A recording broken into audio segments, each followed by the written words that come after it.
It's a Tuesday afternoon in the year 2145. You're sitting on your balcony, watching the sun dip below the horizon, and for the first time in human history, the sunset doesn't feel like a metaphor for your life. You don't feel the familiar creeping ache in your joints. You don't count the gray hairs in the mirror like tally marks on a prison wall.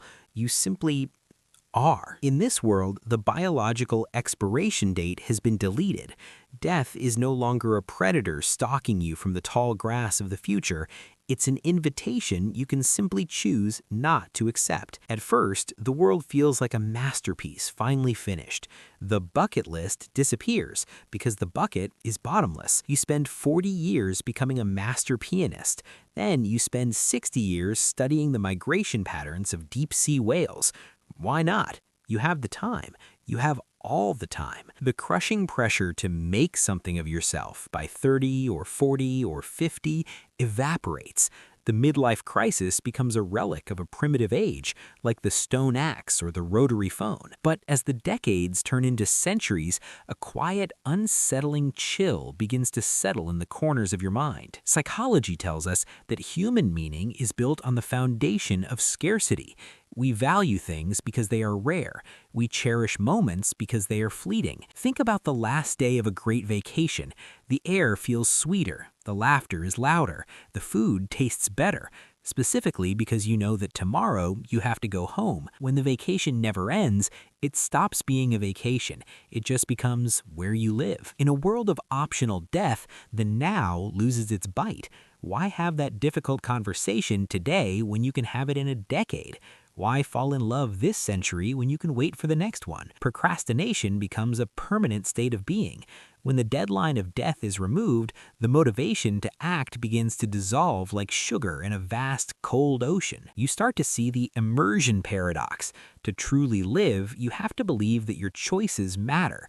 But if you have infinite chances, no single choice carries any weight. Life becomes a movie that never ends, and eventually you find yourself checking your watch in the dark theater, wondering when the credits will finally roll. Then there is the museum effect.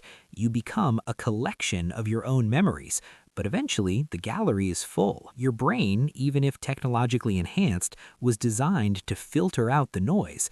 But after 500 years, how much noise can one soul hold? You start to repeat yourself. You've heard every joke. You've seen every political cycle repeat. You've watched every fashion trend come, go, and come back again. The world starts to feel like a rerun.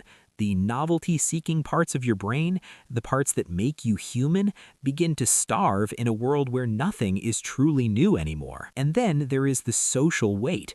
Imagine a world where the old guard never leaves, where the same CEOs, the same politicians, and the same thinkers hold power for 300 years. Innovation usually happens because the old generation dies and takes their rigid ideas with them.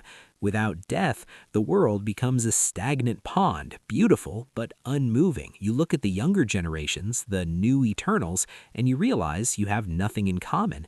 You're a ghost from a different era who simply refused to vanish. You begin to realize that death wasn't a glitch in the system.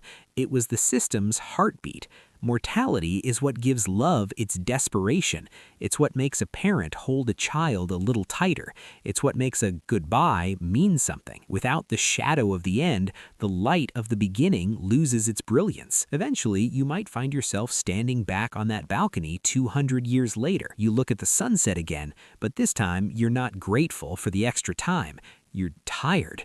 Not a physical tiredness, but a weariness of the soul. You realize that the beauty of a story isn't in the number of pages, it's in the fact that it has a final chapter. Optional death wouldn't make us gods. It would make us spectators in a game we no longer care to play. We are creatures of the finite. We are built to burn bright and fast, like a match in a dark room. Perhaps the greatest gift of our existence isn't that we live forever, but that we were here for a moment that can never be repeated.